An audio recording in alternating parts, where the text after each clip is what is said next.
Welcome into a special Inside Carolina Inside the Lines. I'm Tommy Ashley. That's Grace Nugent. We are sitting in Boshamer Stadium after the North Carolina Fall World Series has concluded. Blue dominates Navy today and yesterday to take the series 2-0. Grace, just overall thoughts on what we saw. Inter squad scrimmages are always interesting because you never know how good or bad things really are, but a lot to take away today. Obviously, I would say take it with a grain of salt. These guys have been playing against each other, with the exception of the Walter State scrimmage, for the entirety of the fall. But this is such a good opportunity for us to get to see some of the new pieces that this team has. And boy, oh boy, do they have a lot of new pieces, especially at the plate and then on the field. And I think that's one of the biggest things that we haven't had in the last few years, which is just how many new faces are in the lineup. There are only two returners from the starting lineup card of last year's Super Regional.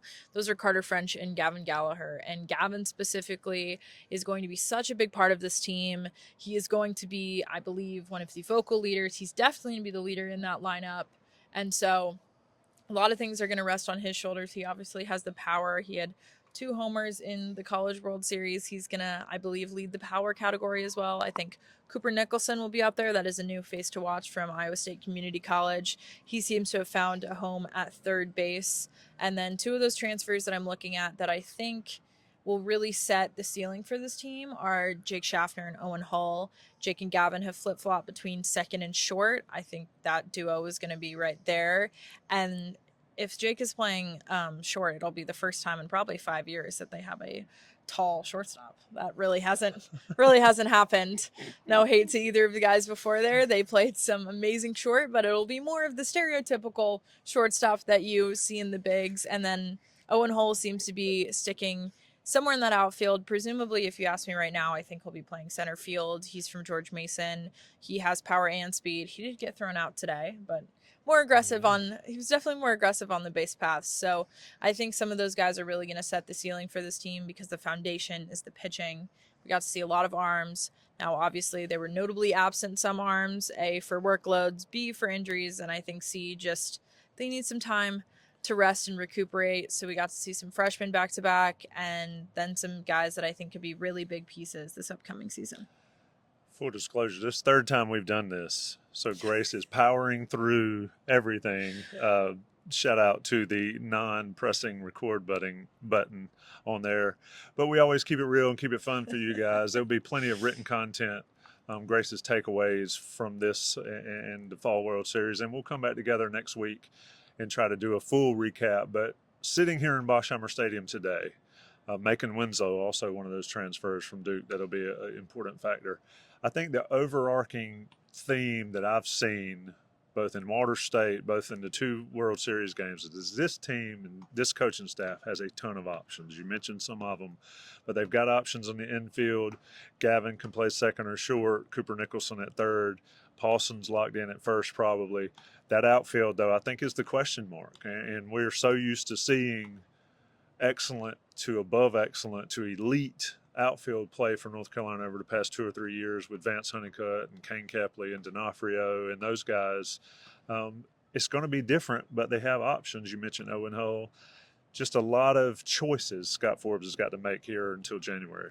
I think it's indicative that Carter French is playing first base. That might just be the necessities of the team, wanting to try him out at different spots, and really wanting to test these outfielders and see who sticks well. Owen Hull played center for one team, Perry Hargett for the other, and then you had a few of the freshmen, transfer Michael McGinnis, a few of them slotting in at different places. So that will be the biggest thing because, I mean, North Carolina has had the luxury, like you said, of having elite defenders in center field and then plus to plus in right field. And even though Casey Cook wasn't the best outfielder and probably one of the best outfields they've had in a while, he wasn't a snooze either. So they really have had just such a great outfield. You have fly balls go up and they're outs. Yep. So this is probably the first year that you have the most question marks in the outfield about who's going to be there and then who's going to play where. And I think it really depends on just those small defensive things. Where is this guy's best position for the team? Maybe not his best position, but what does he need to do? Where does he need to be for this team? So Scott Forbes has a lot of options, and he also has a ton of options in the bullpen. I think that's the other more question mark. If you ask me today, I have a good idea, I think, of who the 3 weekend starters would be to start the season, but the bullpen is definitely going to be more of a question mark. You have some arms that I think if they make the right jump, we know Scott Forbes talks about the jump to the second year in the program, and then maybe a few dynamic freshmen if they can get their command under control, if they can drive their pitches, not have their pitches drive them. I think there's going to be a lot of potential to have some wicked good stuff in there. And one guy that really impressed me today with that was Cam Seagraves. His problem has always been control, and I think that's something that a lot of the freshmen face is coming into those big situations, having 96, 97 miles per hour under your belt, but are you able to control it and place it for strikes? He was able to do that. And then, as Tommy and I have talked about, and we'll continue to talk about, it's the off speed.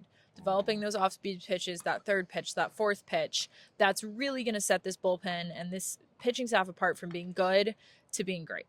Yeah, if you've got 95, 96, that's decent fastball velocity, but you will get hit in college. The trick in college especially is to be able to push those off-speed pitches over the plate. And we've seen, as you've mentioned, that Coach Gaines and Coach Forbes and his staff work with these pitchers all off-season, the summer and the fall, to develop that third, that fourth pitch. We've seen it with Folger Boaz. We'll see how it takes in January and February. Grace, final thoughts here. I think it's important to note that fall and scrimmages and all that, you can get a elevated sense of how good a team can be or how good a player can be. We've seen it across the board in the other major sports at North Carolina where guys have great fall scrimmages or great blue-white games or great whatever, and then it just doesn't materialize. But I think that the difference with the baseball team is that the guys that have had success, whether it's Cooper Nicholson out at junior college or Macon Winslow or these others, they've already had success on the college level. How Carolina's freshmen and true freshmen develop, I think, will be a key for this team. How guys like Perry Hargett and Lee Sowers develop for this team, I think that's going to be the key to see that growth. You mentioned the jump. I think it's important to see those guys and the young guys make the jump and then sort of assimilate with the transfers that Scott Forbes has brought in. I think, and we've talked a lot about how this is a puzzle, I think Forbes has all of the puzzle pieces. There's a lot of potential to be molded here.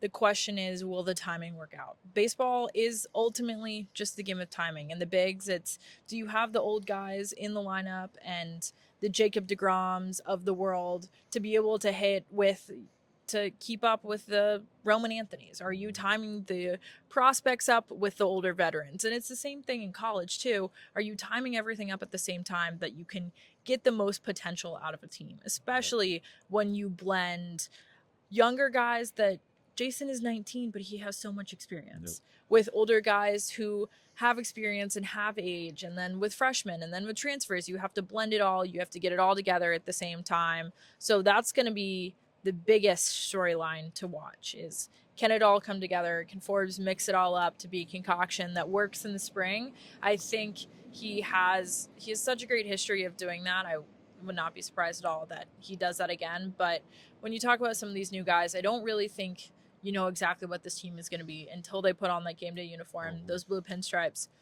and actually hit the field for the spring. Yep. Fall season continues with NC State on October 16th at the DPAP in Durham. Should be a fun day, an exciting day for you to come out and see the Tar Heels play against another team, and play against NC State. I mean, what better way to spend a fall? I think that's Thursday. Yes, a Thursday ahead of North Carolina's away game with California.